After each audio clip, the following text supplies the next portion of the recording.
कहानी के लेखक हैं विजेंद्र कुमार कर्ण। उस सुनसान सड़क पर मोहित की कार फुल स्पीड में चली जा रही थी। उसकी बगल में बैठी उसकी पत्नी श्रेया के कानों में ईयरफोन लगा हुआ था और उसका हिलता हुआ सिर बता रहा था कि वो अपनी पसंद का कोई गाना सुन रही है। पीछे की सीट पर उसकी बेटी साक्षी अपनी गुड़िया को कसकर पकड़कर सोई हुई थी। मोहित कार के शीशे में कभी अपनी बेटी को देखता और कभी बगल में बैठी अपनी बीवी को। मोहित की कार अब हाईवे पर पहुंच गई थी। अजीब सा सन्नाटा था उस हाईवे पर, कुछ वैसा ही सन्नाटा जो शमशान घाट में होता है। मोहित का पैर एक्सीलेटर पर दबा हुआ था और स्पीडोमीटर की सुई 100 का कांटा छू रही थी। अचानक मोहित की कार के आगे एक औरत जिसने अपनी गोद में एक बच्चा उठाए हुए था वो आ गई। मोहित के ब्रेक लगाते लगाते उसकी कार ने उस औरत को टक्कर मार दी। वो औरत अपने बच्चे समेत 20 फुट ऊपर उछल गई और फिर जमीन पर गिरकर तड़पने लगी। वह विभत्स दृश्य देखकर मोहित के पैर कांपने लगे। मोहित ने अचानक से ब्रेक मारी। अचानक से ब्रेक लगाने के कारण पूरी गाड़ी का नियंत्रण खो गया और वो पास के पेड़ से टकरा गई। मोहित की आंखों के आगे वही दृश्य बार बार घूम रहा था। उसके मुंह से बोल नहीं फूट रहे थे। तभी क्या हुआ मोहित? अचानक से गाड़ी क्यों रोक दी? श्रेया, एक्सीडेंट हो गया मुझसे। उस औरत को बच्चे समेत मार दिया मैंने। ये तुम क्या बोल रहे हो? किस औरत को तुमने मार दिया? सामने देखो श्रेया। सामने? क्या है सामने? सामने तो कुछ भी नहीं है। मोहित कार की विंड स्क्रीन से सामने की ओर देखता है। वहां ना तो कोई औरत थी और ना ही उसका बच्चा। दूर दूर तक वो हाईवे सुनसान था। श्रेया, अभी मेरी कार से उसका एक्सीडेंट हुआ है। मोहित बार बार एक ही बात बोले जा रहा था, लेकिन सड़क तो सचमुच सुनसान थी। मोहित, लगता है बहुत देर ड्राइव करने के कारण तुम थक गए हो। तुम थोड़ी देर आराम करो, मैं चलाती हूँ कार। तभी पीछे की सीट से साक्षी ने कहा, पापा, हम पहुँच गए क्या? नहीं बेटा, अभी नहीं पहुँचे हैं हम। मुझे जोरों की भूख लगी है पापा। वो चिप्स का पैकेट दिया था ना तुम्हें? वो तो कब का खत्म हो गया। गाड़ी में अब और चिप्स के पैकेट नहीं पड़े थे और ना ही कुछ और खाने का सामान था गाड़ी में। मोहित, रास्ते के किसी लाइन होटल पर रोकना गाड़ी, वहीं खाना भी खा लेंगे और रास्ते के लिए कुछ ले भी लेंगे। लेकिन मोहित तो जैसे किसी अलग दुनिया में था। उसकी आंखों के आगे वही दृश्य बार बार घूम रहा था। ये कैसे हो सकता है? वो औरत और वो बच्ची, वो कहाँ चली गई? मैंने खुद देखा है दोनों को मेरी गाड़ी से टकराकर जमीन पर गिरकर तड़पते हुए। मोहित, क्या हुआ? क्यों रोक रखी है कार? चलो ना, मुझे भी भूख लगी है। लॉकडाउन में 2 साल घर में बंद रहते रहते मोहित, उसकी पत्नी और साक्षी बिल्कुल पक गए थे। 2 दिन पहले ही मोहित और श्रेया ने अपनी बेटी साक्षी की जिद पर रोड ट्रिप प्लान किया था।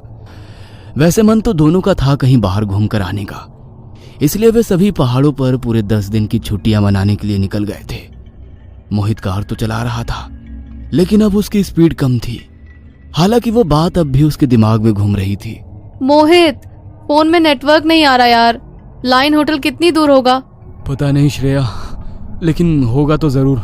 ये नेटवर्क भी ना ऐन वक्त पर चला जाता है। मम्मा, मैंने कहा था ना और चिप्स खरीद लो, लेकिन तुमने मेरी एक बात भी नहीं मानी। बस तुम्हें तो यही सब खाना होता है हमेशा, फिर पेट में दर्द होने पर हमारे सिर में दर्द कर देती हो।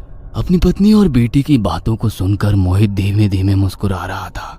तभी साक्षी, जो शीशे से बाहर देखती हुई जा रही थी, एकदम से चिल्लाकर बोली, पापा, स्टॉप द कार। वो देखो, वहाँ है लाइन होटल। हाईवे के किनारे वो लाइन होटल भी कुछ अजीब सा ही था। बाहर से देखकर उसे लग रहा था कि कोई बहुत मजबूरी में ही उस होटल पर रुकता होगा और खाना खाता होगा। अब ऑप्शन क्या है मोहित? एक तो नेट नहीं आ रहा फोन में, और आगे ना जाने कितने किलोमीटर पर लाइन होटल हो, उसका क्या पता। और तुम देख रहे हो ना साक्षी को कितनी जोरों की भूख लगी है। मोहित ने कार को होटल के बाहर खड़ा किया और वे तीनों होटल की ओर बढ़ने लगे। रिसेप्शन तो उसे नहीं कह सकते। होटल के गल्ले पर एक अजीब सा आदमी बैठा हुआ था, जिसके चेहरे पर एक बड़े से कटे का निशान था। साक्षी और श्रेया तो उसका चेहरा देखकर ही डर गए। होटल में कुछ और स्टाफ भी थे। वे सब के सब उन लोगों को विचित्र नजरों से घूर रहे थे। सभी को यह सब बहुत अजीब लग रहा था, लेकिन भूख भी तो लगी थी उन्हें।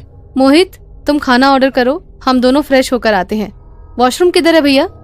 वॉशरूम वो तो नहीं है मैम साहब, होटल के पीछे एक कुआं है, आप हाथ मुंह वहीं धो लीजिए और पीछे एक खाली मैदान भी है, अगर बाथरूम वगैरह जाना हो तो।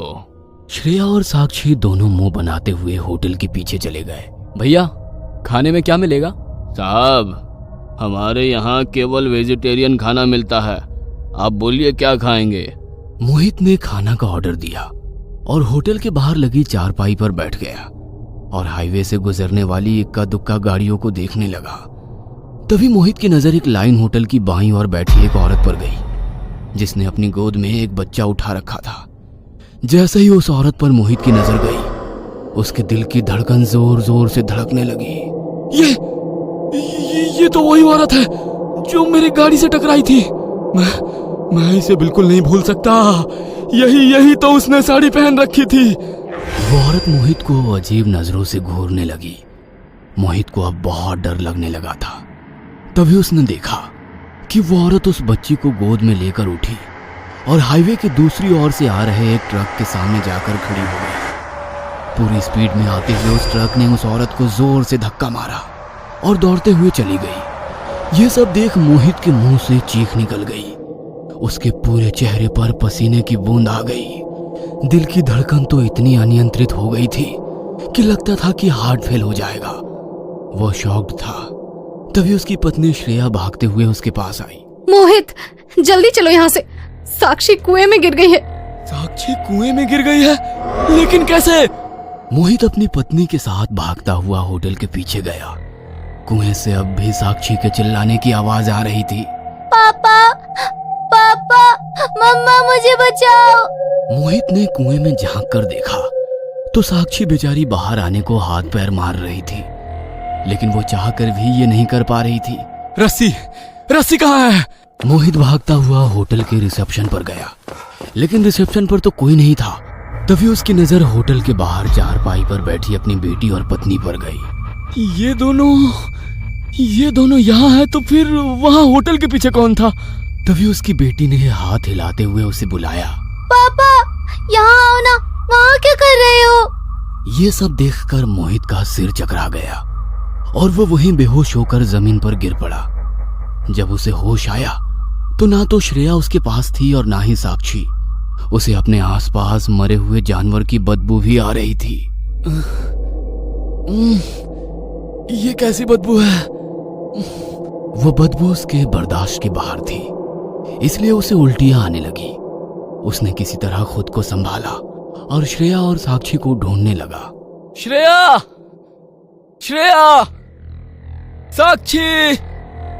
साक्षी। तभी उसने देखा कि एक बार फिर से श्रेया उसकी तरफ भागती हुई आ रही है।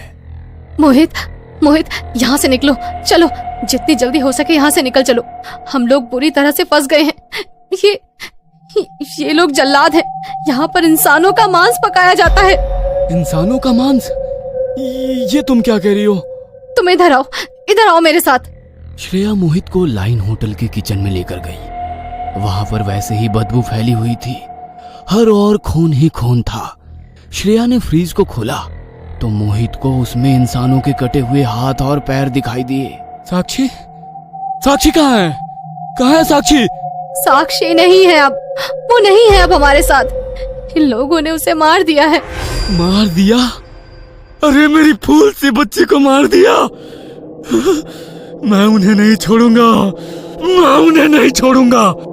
मोहित ने किचन में पड़ा एक बड़ा सा चाकू अपने हाथों में उठाया और श्रेया के साथ भागता हुआ बाहर आया और होटल के काउंटर पर बैठे उस अजीब से आदमी के गले पर अपना चाकू रख दिया। तुम लोग यहाँ पर मानव मांस पकाते हो? तुमने मेरी बेटी को भी मार डाला। मैं छोड़ूंगा नहीं तुम लोगों को। क्या समझ रखा है तुम लोगों ने? मोहित ने होटल के मालिक पर ताबड़तोड़ चाकू से हमला करना शुरू कर दिया और वो तब तक उसे मारता रहा जब तक कि वो मर नहीं गया। उसे मारने के बाद एक बार फिर उसकी नजर सड़क पर गई। उसे फिर से वही औरत गोद में बच्चे को लिए हुए खड़ी दिखाई दी। वो अब भी उसे उसी तरह घूर रही थी। श्रेया, ये देखो, ये वही औरत है जो मुझे बार बार दिखाई दे रही है।